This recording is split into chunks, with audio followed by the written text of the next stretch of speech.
Hi, this is Anna, and this is Check It at the Round Table, where we discuss movies, books, music, and stuff. Today, we are discussing how you can connect with us on social media and also how you can support us. We are reachable at this lovely podcast on various platforms. We also have several YouTube channels, The Hand Network, Check It Round Table, and also the Asian Drama Club. I will drop the links in the description so you can check those out. You can also reach us online at our website. That's onnacarr.com. That's ONNACARR.com. You can support us through either PayPal or Venmo. Our PayPal email address is roses, ROSES, out of the snow, OUTOFSNOW @gmail.com. And you can support us also on Venmo. The connection for that is at Anna Carr, and that's uppercase O and uppercase C, and it's ONNACARR. The last four to verify are 1143. Thank you so much for listening. Talk to you soon. Bye.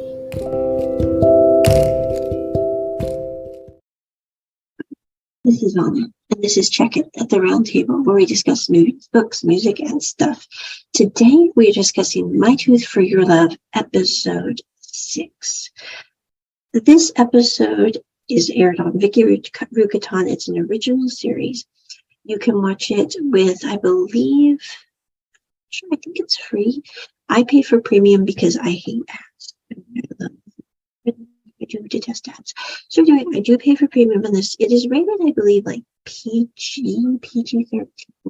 There is no reason it needs to be rated PG-13, but it is. But anyway, I have a podcast if you want to go a bit on why I think Viki is a little homophobic in their rating system. But anyway, so this episode involves Bai and Jin, basically. And at the beginning of this episode, we have this situation where Bai wakes up and you can see he split himself into two parts in this conversation he's having in his actually a dream, but he thinks he's awake.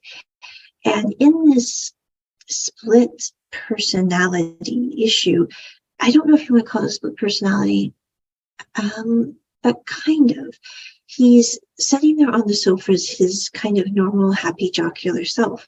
And then you see him all dressed in black, basically taunting that jocular self, saying, you think you're an adult, you think you can have a life, you can maybe even have love, but you can't have any of that because you killed your parents. And we find out in this episode that Bai holds himself responsible for his parents' death because apparently he was talking to them on the phone when they died, and they were rushing home to take him to the dentist for a toothache. And so that's why he has all this trauma wrapped up in his going to the dentist, and even just in the anxiety he has like when it rains. So anyway, he's basically very traumatized. And at the beginning of the episode, it says basically, the past just makes me so troubled and the future terrifies me. And I think that really is, I mean, not to laugh, I'm not saying that in like a comedic way at all. I'm simply saying that I think because of the trauma that Bai endured as a child that went unresolved, because his parents died when he was like 8 years old. His sister helped raise him, but I don't get rid of going, she did her very, very best, but she was not his parents. And she didn't know how to deal with that trauma because she herself was dealing with that trauma. So, Bai's got all this wrapped up issues regarding feeling so responsible for something that was never his fault in the first place. So we then go from this weird dream to him rock climbing with Jen. And as he's rock climbing with Jen, he had Alex, one of the girls who was single, to come and meet Jen because Bai is convinced that Jin is such a nice person that he needs to be with someone because he's very nice, and he shouldn't let the fact that some senior in college dated him for years and then dumped him by the wayside to get married to someone else, which is 7 years ago, but I'm sure probably still would be irksome. So anyway, Bai has got it in his head that with Alex's help, he will find Jin the perfect person to be with. Now, I will say, I don't know if it's just Taiwanese dramas in particular, but Taiwanese dramas, I think, have two things that are strange. Number one, the women in it who are friends are absolutely awesome. I mean, no offense. Taiwanese women that are friends in the shows are great people. They are funny. They are independent. I'm thinking Yezi in History 2, Right or Wrong. You can't really beat Yezi. But anyway, so you've got on one side great Taiwanese women, and on the other, whenever it comes to like these blind dates in these shows, I'm going, where do they find these personalities? Because I'm like, I could see staying single forever before going out with somebody with that kind of personality. So anyway, Bai has this girl who he pretends to just happen to run into at the rock climbing place. And Jin's become like, when he's rock climbing with Bai, he's like this very, very happy person. And he's saying, I like rock climbing because it's a singular sport. I can do it on my own. But I'm so glad basically to have you here with me, doing this sport with me. But when Jin comes down from the rock wall and he's talking to this woman, he's like a totally different demeanor, like very cold and very, very non-friendly at all. It reminds me kind of a male version of myself when I first meet people. I mean, that's not a compliment at all. That's actually like something I'm really working on. But when I first meet people, I come off like a Jin. I really, really do. It's just, they're new people. It's kind of weird. It's kind of frightening. I don't know them. They don't know me. Ergo, and if it would ever be something where like someone was trying to set me up with someone, it's like, oh, that would be like Jin times 10 for me. So anyway, I'm like, Jin, I think, was pretty calm compared to what he could have been.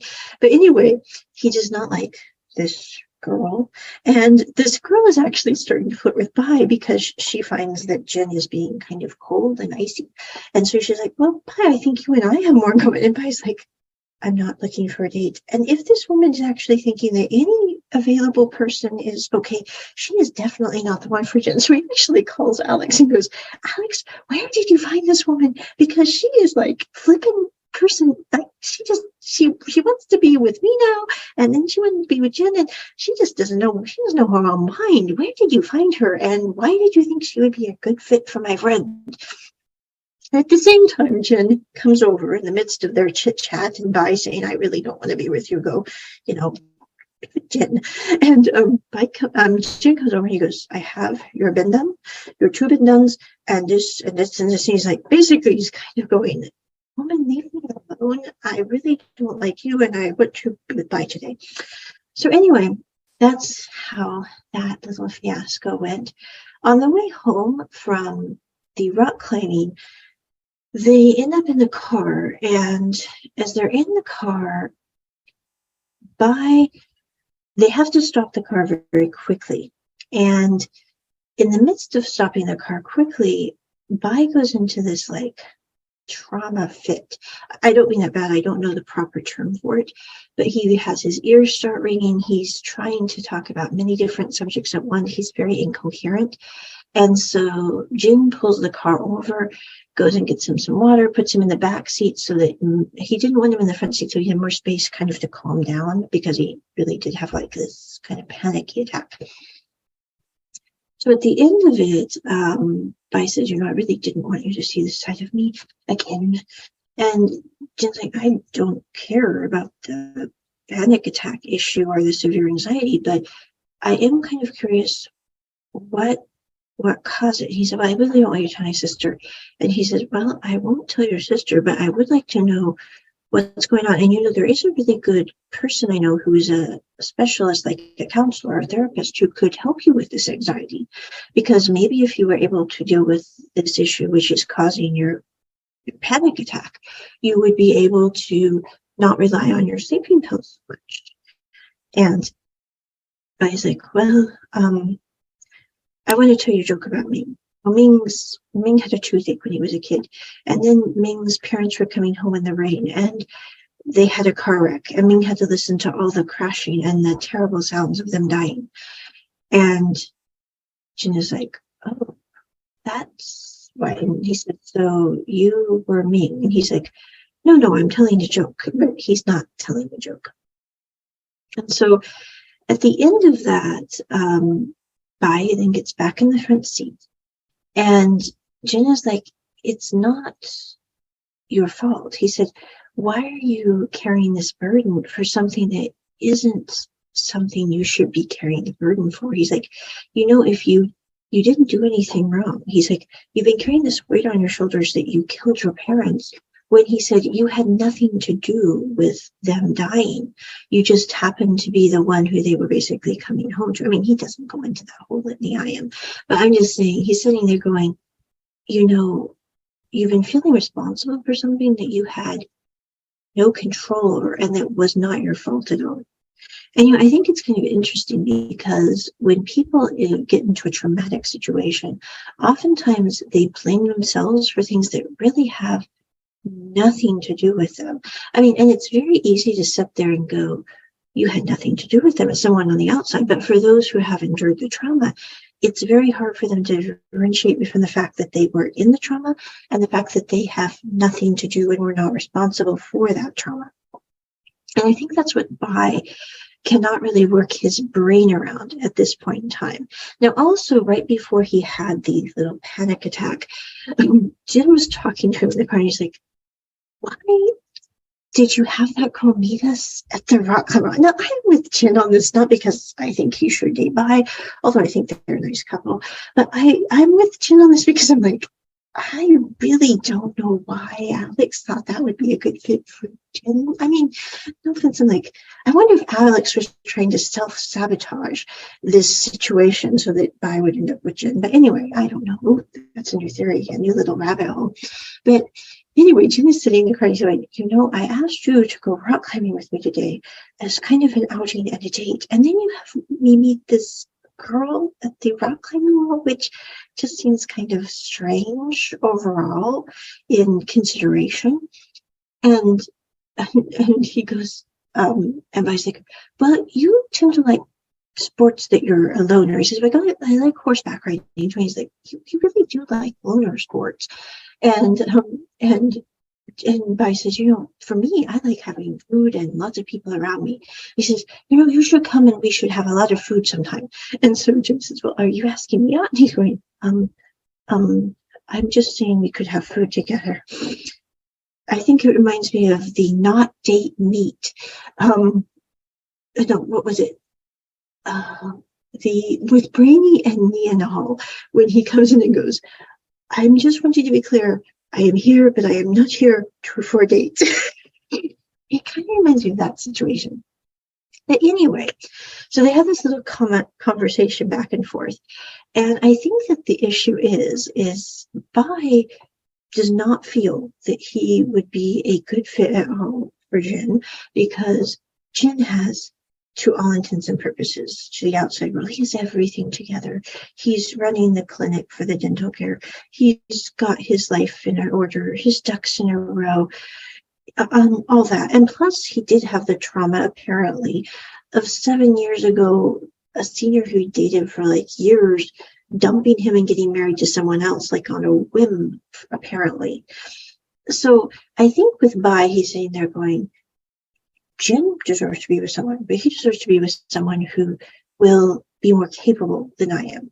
And, I think that the thing is everyone talks about dating and how it adds to people's happiness and all that. And, I think in many cases that's true.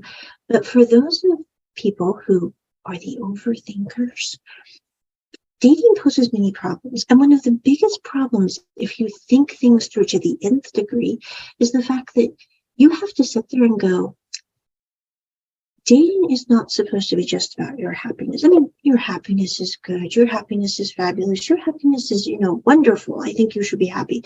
But I also personally don't feel that your happiness should be defined on whether or not you're dating someone. It can add to your happiness, but they are not the key component to your individual happiness, in honest opinion. But at the end of the day, if you're dating someone, you should be dating them because you feel that you would add greatly to their life, that you would make their life better in the same way that they would make your life better. And for those of us who overthink things, it's like anybody could do something better than you could at some day and point. It was like I was having this conversation with my students today about overachievement. And we were discussing how overachievers tend to always try to excel. They try to go up, up, up and beat all the records and get all the awards, not because they're trying to be selfish narcissists usually, but because they're really feeling like they always have to do better. But the problem with overachievement, and I was talking to my students and I'm going, it really is kind of a mental condition when you think about it, because there will always be someone who can do something better than you, that can run faster, jump higher, be smarter than you can. No matter how smart and how fast, how whatever you are, there will always be someone who comes along at some point be able to excel you. So you can't get wrapped up in overachievement, because it's this vicious cycle that you can't really break if you get caught up in it. And in the same way, if you consider dating, it's like with Bai and Jin. Bai is saying they're going, Jin deserves somebody who's great, but someone will always be better than me. So therefore, someone else is better for Jin. And I think that's a major problem for any considerate person when they're considering dating someone, because I think a lot of people are just like, oh, they look nice, I look nice, we'll make a nice couple. But for those who think about it more thoroughly, it can be a very difficult situation, because you might really like someone, but you can sit there and go, will I really make their life better? Would their life be better with someone else? I mean, maybe just the overthinkers do that, but I doubt it. So anyway, with Bai and Jin, Bai goes back, Jin drops him off at the restaurant, and Bai does drink a little more that night than he should have. At the same time, Jin is at the counter talking to Alex. And you find out in this episode that Alex is actually Bai's best friend, which really does make perfect sense, because I think in many ways, the character of Alex and the character of Jin, even though they are not getting along right now, are very similar characters. In many ways, I think that's why they're not getting along right now.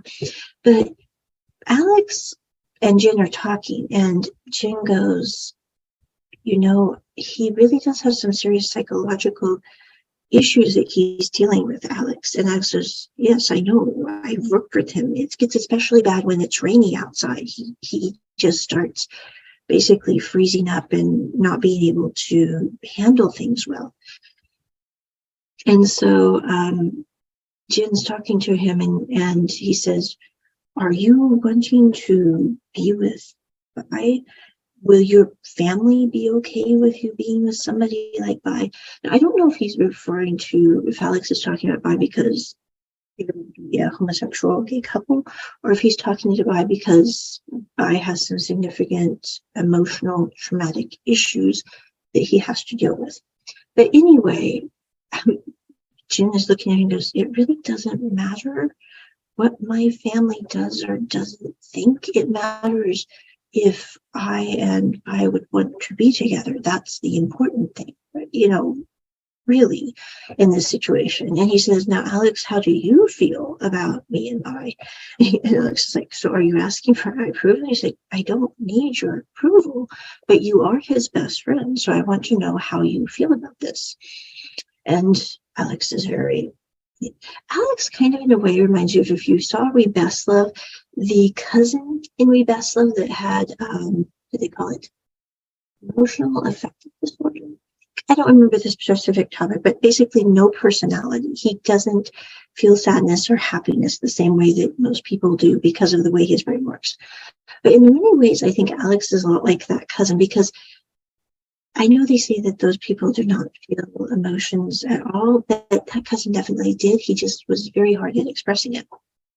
In the same way, Alex is one of those who it's like, he really is kind of the quiet, I'm going to take care of everyone, but I'm going to seem very laid back kind of people, which is a really interesting combination.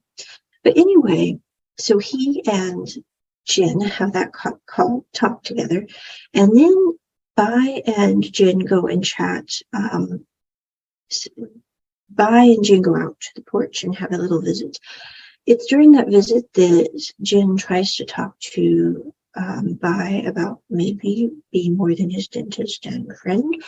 But Alex comes out and he goes, Jin, if you want to talk to me, it's not good for him to talk to him right now because he's blacked out. He may look awake, but if he's holding his chin like this, he's gone. He will not remember anything that you say. And if that's somewhat important, you might want to wait on that. So he was like, oh, okay.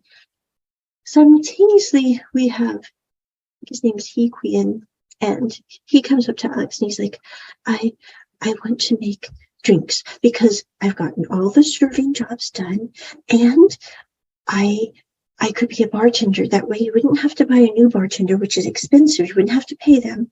You could pay me just to be a server, and I could also mix drinks, which I'm not sure how that works in Taiwan because I'm like, Hee Queen is 19. So is the legal age for drinking younger than in the States? Maybe, maybe not. I don't know.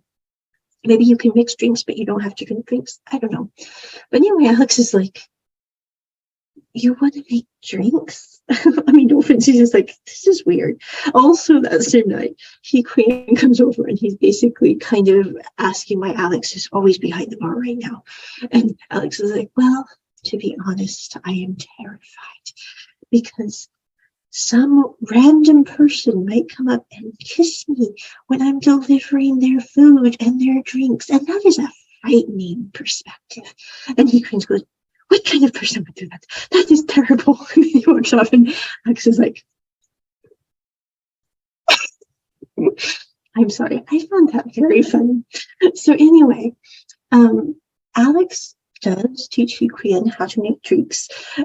Hee Queen wants to make one that basically says, I wish she wanted you. I think he's trying to flirt with Alex. It's not going too well for him. But anyway, and Alex is like, you're going to learn how to make a gin and tonic because that's what we have the materials for, because we've sold out of all the other stuff because our drinks increased in the last week. So anyway, he makes the gin and tonic. Jin and Bai have their almost discussion, but not because Bai is not himself.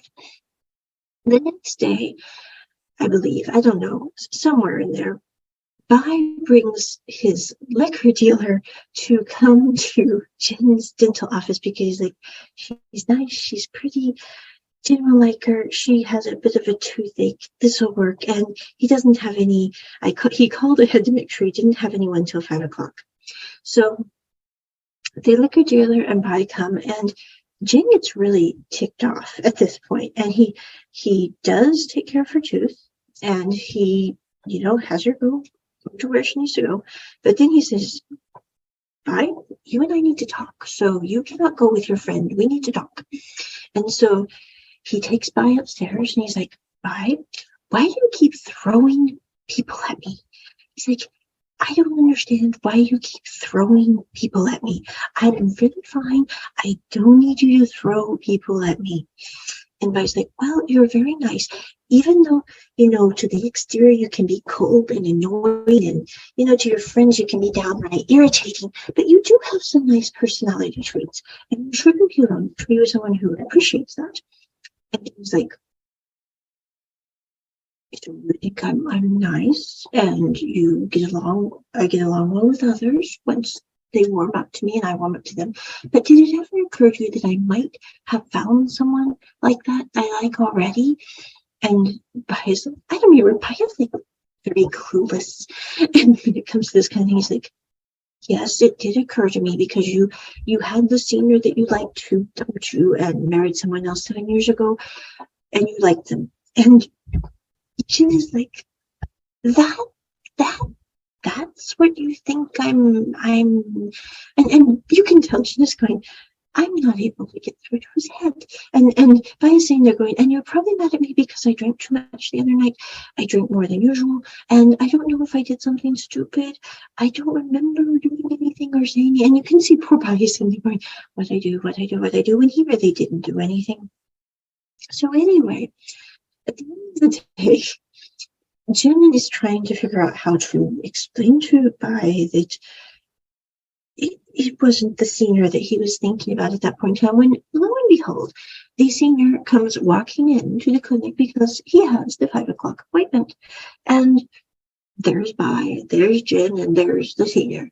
Now, I would like to say that this is just extra dramatical effect, and that this stuff doesn't happen in real life. But I'm going, there are certain situations I have witnessed in life that's like, it does happen that way. So it's going to be kind of interesting to see in the next episode how this whole situation pans out, so to speak. I think that the situation between the senior and Jin was maybe not like everyone was expecting. I'm not really sure yet at this point, but it wouldn't surprise me at all if maybe it wasn't quite as big of a deal as everyone thought it was. Or, even if just Jin's moved on. I mean, no offense, I'm like, they're trying to make it sound like in the preview that, Jin will want to run back to this person. I'm like, why would you want to be with someone, even if they're divorced from their partner, if they dumped you 7 years ago to go marry someone else after you've been dating for like 4 years? I'm like, no offense, but I'm going, if you didn't want me then, why would I want to be with you now after you've dumped someone else? I mean, it just doesn't make logical sense. And Jin is not a stupid person. So I'm going, I know people do stupid things for love, but I don't see him doing that. So anyway, we've got that whole supposed love triangle, which I'm like, it really doesn't work for Anna, because I'm like, Jin's not dumb. Why would Jin do that? That's just stupid.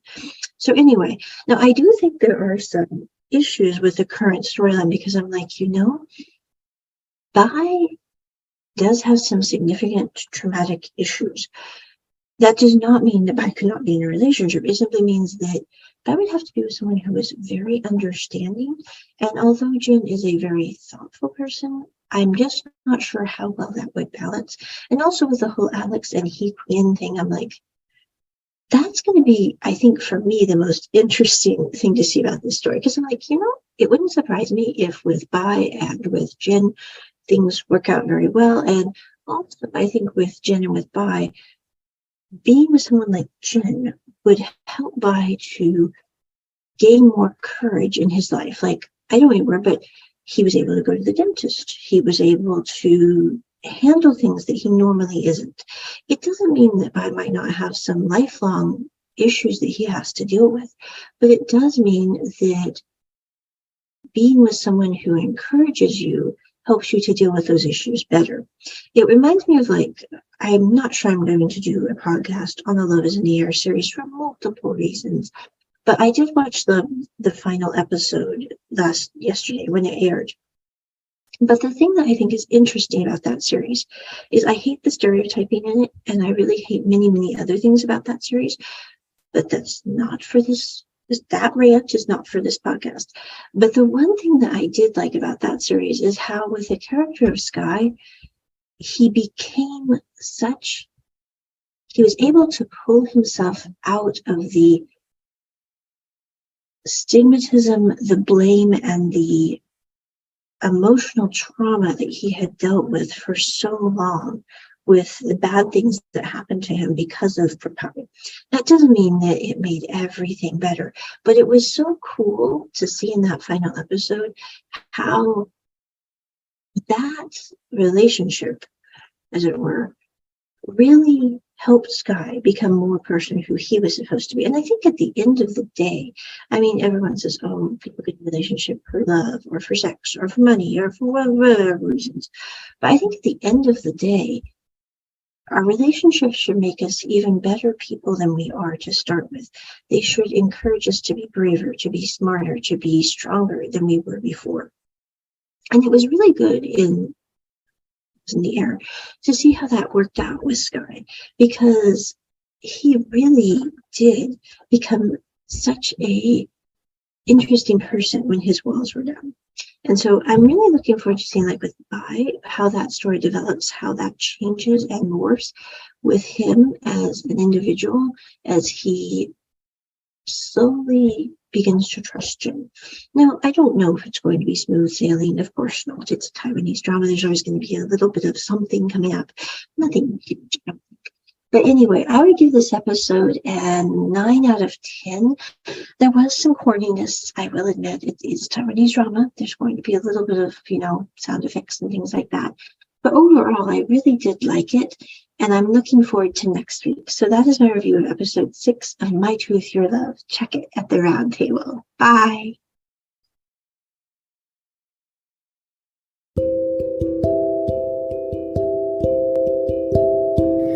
Hi, this is Anna, and this is Check It at the Round Table, where we discuss movies, books, music, and stuff. Today, we are discussing how you can connect with us on social media and also how you can support us. We are reachable at this lovely podcast on various platforms. We also have several YouTube channels, The Hand Network, Check It Round Table, and also the Asian Drama Club. I will drop the links in the description so you can check those out. You can also reach us online at our website. That's onnacarr.com. That's ONNACARR.com. You can support us through either PayPal or Venmo. Our PayPal email address is roses, ROSES, out of the snow, OUTOFSNOW @gmail.com. And you can support us also on Venmo. The connection for that is at Anna Carr, and that's uppercase O and uppercase C, and it's ONNACARR. The last four to verify are 1143. Thank you so much for listening. Talk to you soon. Bye.